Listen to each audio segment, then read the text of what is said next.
जय जय रामकृष्ण हरी.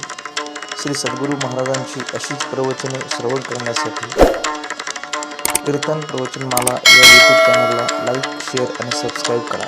जय श्रीराम. श्रीराम जय राम, जय जय राम. श्रीराम जय राम, जय जय राम, जय जय राम. बोलो हनुमान जी महाराज की जय. एक बार क्या हुआ, भगवान राम की सुग्रीव से बात होती है और एक जगह काकभूषण जी से भी बात होती है, पर उन दोनों में अंतर है. भूषण जी भगवान राम के साथ दशरथ के आंगन में खेलते हैं. प्रभु वहाँ एक लीला करते हैं और उस लीला के बाद काकभूषण जी प्रभु के चरणों में गिर पड़ते हैं. उनकी सब जिज्ञासा शांत हो जाती है.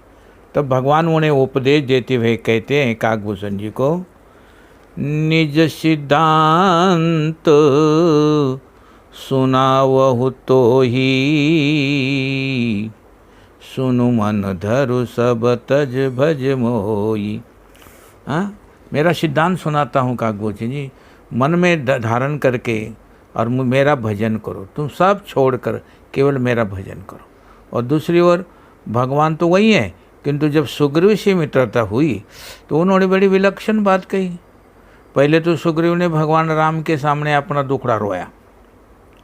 प्रभु, बाली ने मेरी संपत्ति छीन ली, पतली छीन ली, मेरा प्राण लेने के लिए मेरे पीछे पड़ गया और उसके भय से मैं ऋष्यमुख पर्वत पर निवास करता हूँ. फिर भी डरा और डरा हुआ ही रहता हूँ.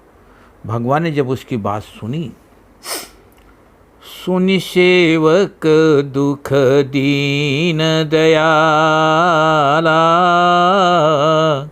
फरक उठी दो भुजा विशाला.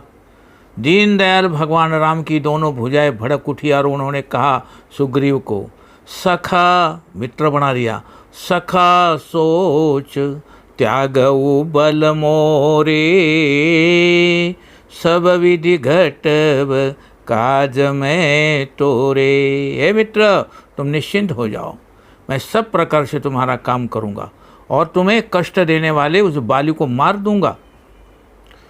सुनी सुग्रीव मारे हूँ बाली एक ही बान, ब्रह्म रुद्र शरणागत गए न उबरही प्राण. सुग्रीव, मेरे बाण लगने के बाद अगर वो ब्रह्मा और शंकर की शरण में जाएगा तो भी उसके प्राणों की रक्षा नहीं हो पाएगी. सुग्रीव ने जब सुना तो सुग्रीव के मन में संदेह हो गया, क्या पता ये बाली का वध कर सकेंगे या नहीं.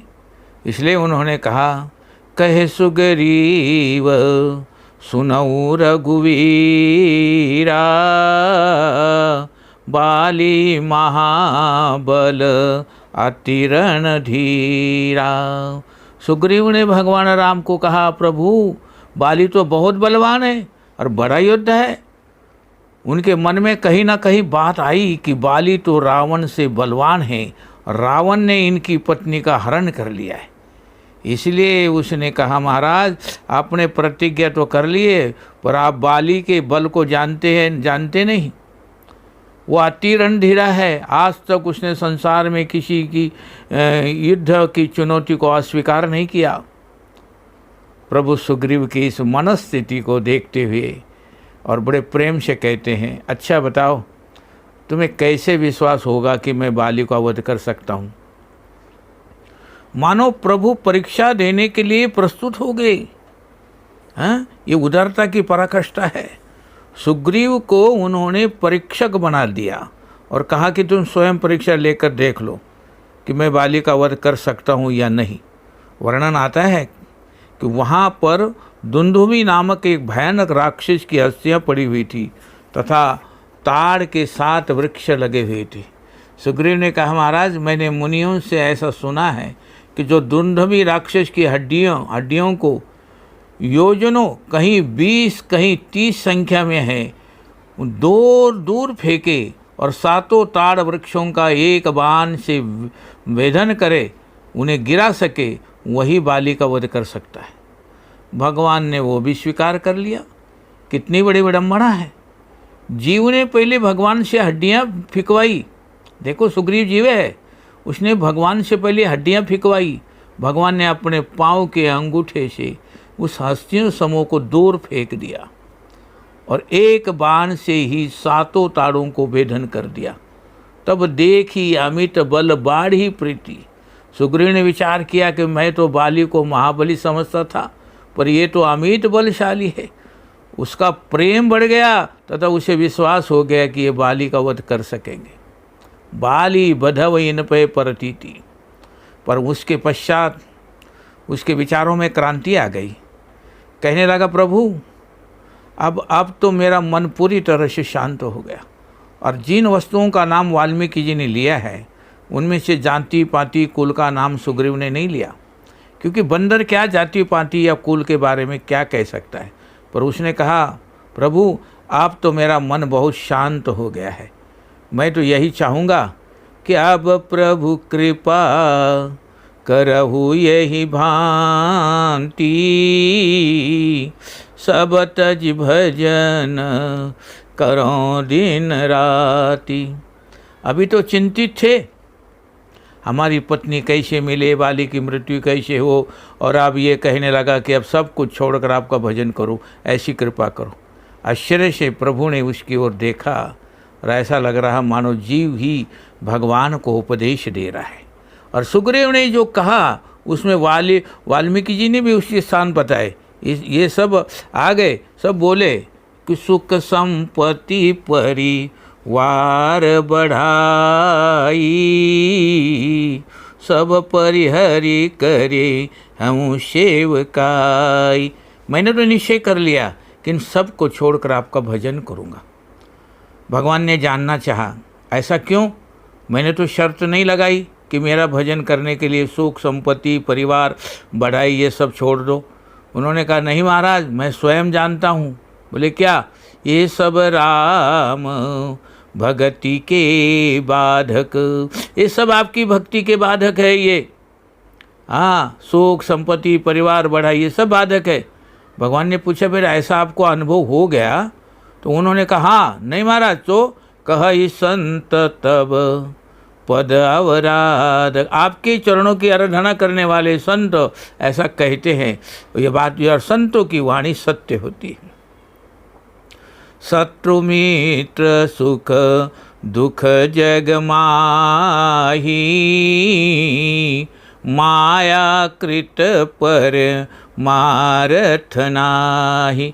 शत्रुता मित्रता सुख दुख ये तो माया के खेल हैं, इनमें कोई वास्तविकता नहीं है। और ऊंचा ज्ञान आ गया, कहने लगे मैंने बाली को अपना शत्रु समझा था, ये मेरा कितना बड़ा अज्ञान था। बाली से बढ़कर तो मेरा कोई हितैषी नहीं। क्यों? बोले, बाली परम हित जासु प्रसादा, मिले हो राम तुम समन विषादा। धन्य है बाली, सुग्रीव कहने लगा, अगर वो मेरे साथ ऐसा व्यवहार ना करता तो आपसे कैसे मिलन होता। बाली से बढ़कर मेरा कोई हितैषी नहीं। बड़ी ऊंची स्थिति है सुग्रीव की। देखो, ज्ञान की दृष्टि से वो सबको माया का खेल देख रहा है, और भक्त की दृष्टि से वो सब में भगवान की कृपा देख रहा है। और जिन सबको महर्षि वाल्मीकि छोड़ने को कह रहे हैं, उन्हें वो छोड़ना चाहता है। पर इसे सुनकर भगवान राम पर क्या प्रभाव पड़ा, गोस्वामी जी ने लिख दिया। सुनि विराग संयुत कपिबाणी, बोले बिहसी राम धनु पाणी। बंदर की वैराग्य से भरी वाणी, बड़ा सुंदर शब्द लिखा गोस्वामी जी ने। हाँ, वस्तुतः वैराग्य मन में होना चाहिए कि वाणी में राग जब मन से मिट जाए तो विराग पर व्यक्ति उसका प्रदर्शन कर रहा है। वाणी में भगवान राम युद्ध क्षेत्र में जब धर्म रथ का वर्णन करते हैं तो अनेक अस्त्र शस्त्र का वर्णन करते हैं। उन्होंने कहा, विरति चरम संतोष कृपाणा। वैराग्य ही ढाल है। अपने प्राचीन काल में यह ढोंग का चित्र देखा होगा। वो अपनी ढाल को पीठ पर बांधे रहते हैं और लड़ते समय उसे उतार कर हाथ में लेकर सामने रख लेते थे तथा दूसरे हाथों में तलवार लेकर लेते थे। तलवार से सामने वाले पर प्रहार तथा ढाल से सामने वाले के प्रहार से रक्षा। वैराग्य को ढाल कहने का तात्पर्य यह है कि जैसे योद्धा को लड़ना न हो तब वो ढाल को आगे न रखकर पीछे रखता है, इसी तरह से सच्चा वैराग्यवान जो होता है होगा वो वैराग्य का प्रदर्शन नहीं करेगा, ना दिखावा करेगा कि वो मैं बहुत बड़ा योद्धा हूँ। वो तो निरंतर इसे छिपाए रखता है वैराग्य को। पर जब साधन पथ पर काम क्रोध आदि बुराइयाँ उस पर आक्रमण करेगी तो वैराग्य के द्वारा अपनी रक्षा करेगा। पर सुग्रीव की स्थिति ठीक वैसी है जैसे कोई व्यक्ति मन के स्थान पर वैराग्य को केवल वाणी के रूप में प्रस्तुत कर दे, तो वैराग्य केवल सुग्रीव की वाणी में है। उसके साथ गोस्वामी जी ने एक शब्द और जोड़ दिया, कपि वाणी, यानी कि बंदर की वाणी। बंदर के बारे में तो आप जानते ही हैं कि वट वृक्ष के नीचे की टहनी से छलांग लगाकर ऊपर की टहनी तक पहुंच जाता है।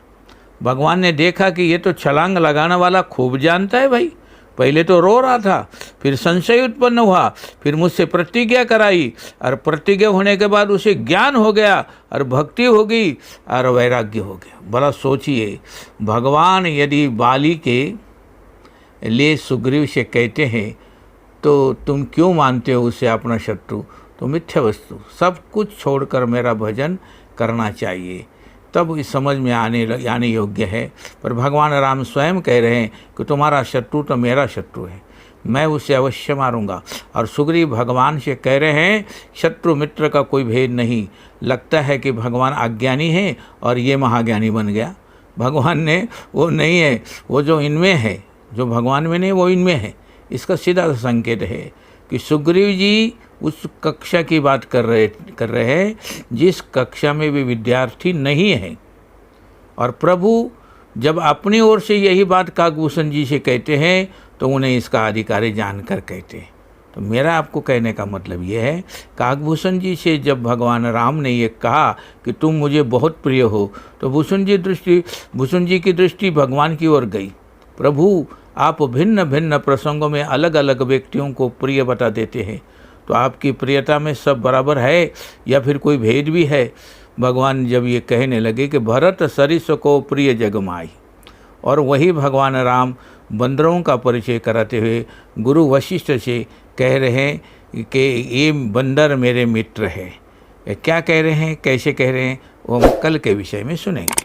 श्री राम जय राम, जय जय राम, श्री राम जय राम, जय जय राम, श्री राम जय राम, जय जय राम, श्री राम जय राम, जय जय राम।